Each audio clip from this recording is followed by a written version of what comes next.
Good afternoon, everyone. This is Tony from her Homestead Skills, and those of you that have been watching my channel know that I purchased a vintage McClary's cast iron Dutch oven kettle. They call it a kettle. It's a Dutch oven, a very large one from the thrift shop, and when I went to use it,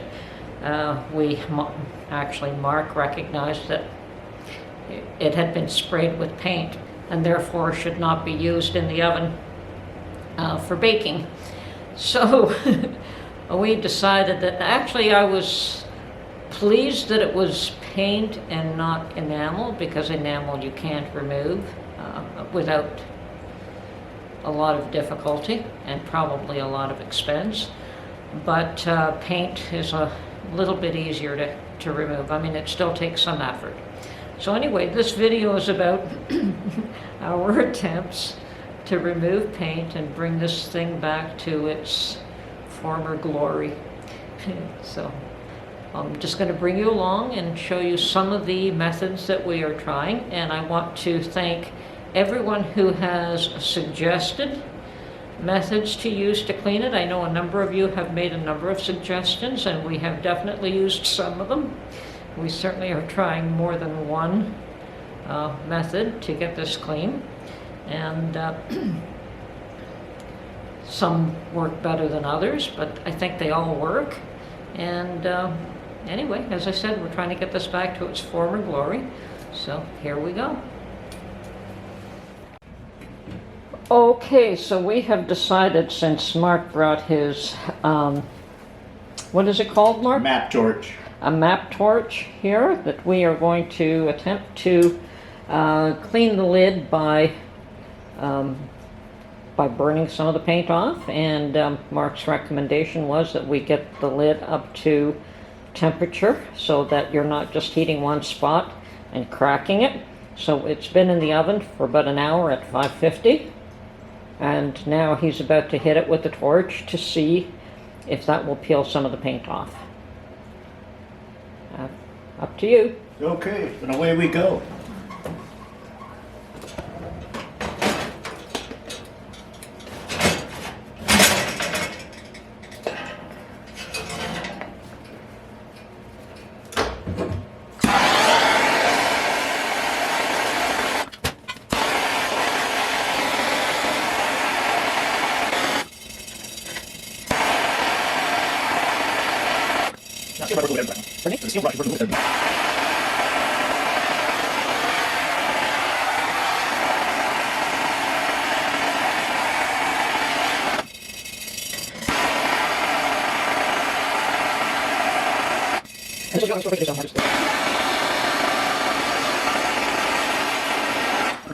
I can definitely see bare metal.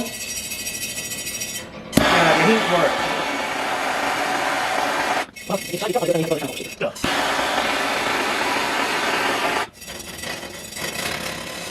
Got a lot of heat radiating back off of that. So Yeah, my hand I is- can feel it from here as It's well. not burning, but I can only scrape it for a few seconds.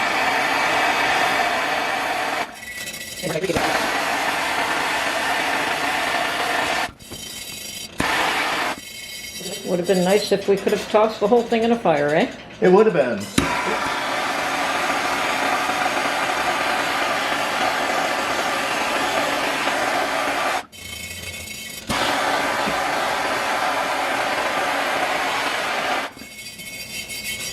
Like I said, anytime you want to stop, you let me know.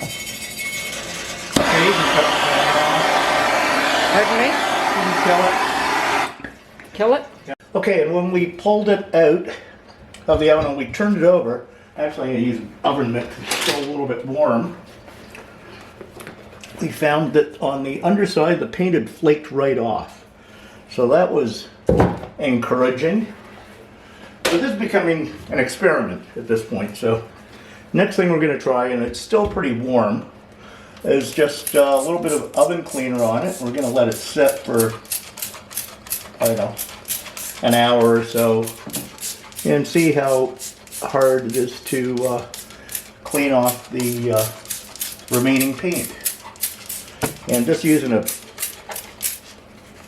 oven cleaner has been around for forever, and we just happen to have a partially used bottle of it here, so that's what we're using. In any case, we're gonna let this soak in, see what happens. Okay, thanks, Mark. Okay, we sprayed a little more on it and it's bubbling away nicely, and we'll leave this for at least an hour and then come back and wash it. Well, so far I'm actually thrilled that I'm seeing metal here rather than shiny black paint. If I'd had the self-cleaning oven, this would have been cleaned by now.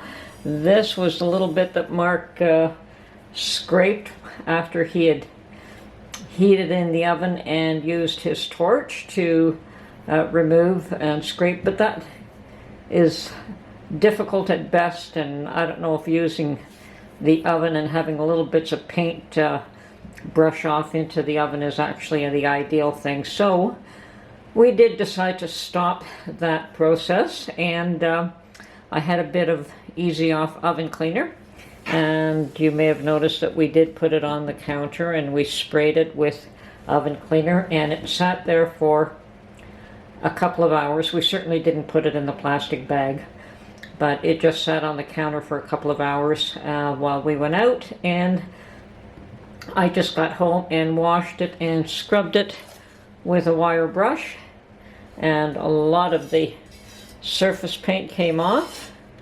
Definitely if I do another session with the oven cleaner, I likely will be able to get it all off. Now even the bottom is starting to get clean, and yes, we're starting to get rust there, but got to clean it all first. Now Mark has decided that he's taken an interest and he's going to set up the electrolysis bath. So we probably should put the lid in as well. We may continue with the lid with the oven cleaner, but if he's going to do the electrolysis bath, we might as well put both pieces in there at the same time. And I'm actually thrilled to find out that it was just paint and it can be removed. I'll have to scrub it real good with vinegar once it's all removed. And Okay, first step, we are going to want to suspend the pot above the bottom. So I'm just going to throw that in there right now to give us an idea. And that's just a pack of steel. It'll keep it a bit. That'll keep it about an inch above the bottom. And have some baling wire.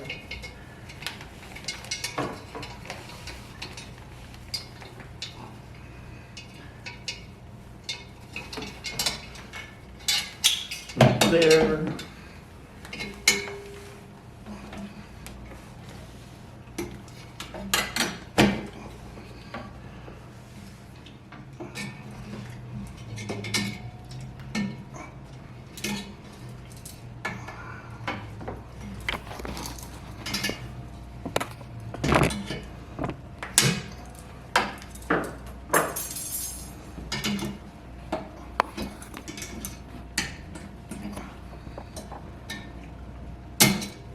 That's kind of messy, but it'll do. Okay. I'm sure that'll do fine. All you have to do is raise it a bit so that... Yeah, just to get some solution underneath of it. Perfect. Yesterday, I went to Home Depot, found a piece of sheet metal. It's not terribly thick. Mark, lower. Okay, it's not terribly thick. And I had these grounding clamps in stock. So I sheared this piece of steel in half, attached the grounding clamps, and now what I'm going to do is take some of this wire, position one of these at each end, connect the two of them with a piece of wire, and have a piece of wire coming off. So you'll give me a couple minutes, we'll figure out how long that has to be. Strip this guy. Strip a little more at this end. Actually, we can go in small chunks. And Tony's going to make me pick up all these bits I'm dropping on the floor. And I'm sure all the guys will understand that. I hope you do pick them up. Well, I will. I know it's good for me. Oh, yeah. In any case, now it's time for the other plate.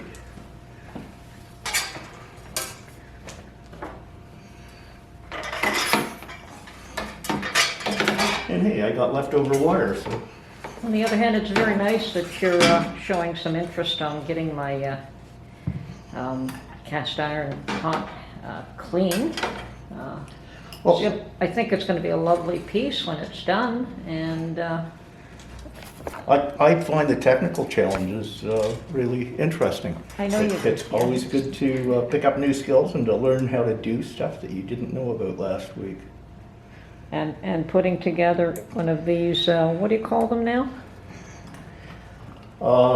This is an electrolysis bath. Yes, an electrolysis bath. Yeah, it's the first time we've ever put one of these together, or you have. I wouldn't know how to do it on my own. And thanks again to the fellow who suggested this, because I know how to do a lye bath, but that is so dangerous, and disposal would be a nightmare. So I Yeah. really didn't want to do a lye bath. apparently you can use lye using this procedure as well, but I know you can. once again, getting rid of a few gallons of lye water is And when going to be a use, bit of a challenge. right, and when I use lye to make soap, it actually changes. The oils and the lye blend together and create soap. So you don't have lye and you don't have oil in the end. Okay, so you're hanging one off each end? I'm setting one up at each end, Okay, and we're going to have to kind of keep an eye on this because you don't want them touching the pot. You have to have solution in between for it to work. okay. And if they do touch the pot, I don't know what would happen. Might cause the battery charger to fail. Who knows? Okay. Hopefully it will just shut off on its own should that happen, but we're not sure. About a 20-year-old battery charger I picked up years ago. And it was probably cost me about $40 back then, but it's just a really basic 12-volt charger. Nothing at all fancy. Just happen to have it, which is nice. I happen to have all kinds of stuff that And I I don't had use the much bucket anymore. and I had the baling wire, so, and, yeah, most of this stuff, I think the only thing that we had to buy was steel wool and the washing solution, the Arm & Hammer laundry solution. Okay, so you clamp that to the pot on the one end. Yep. And I don't like the way that's connecting, but bend this over, get a little more surface area. We get a better connection.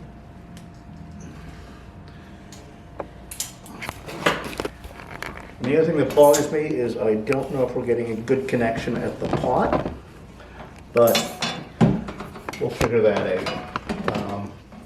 If you can bring a knife or something, and we just scrape a bit off the edge here, because we're not going to need much to make a connection. Okay, hang on.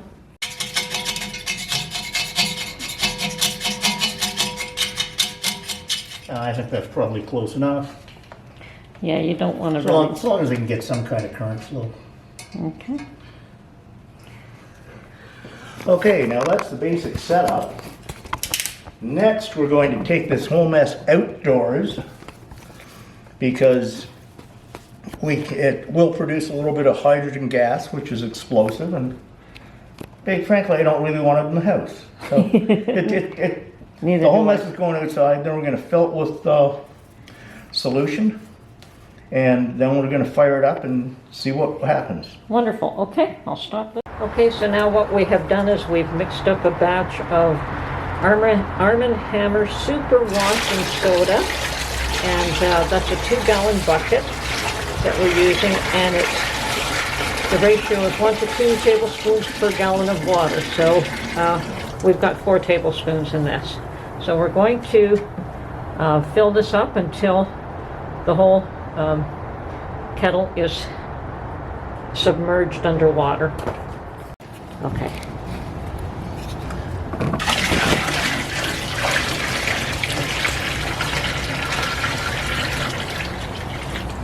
Okay, we finally got it submerged. I think that was about 10 gallons that went into here.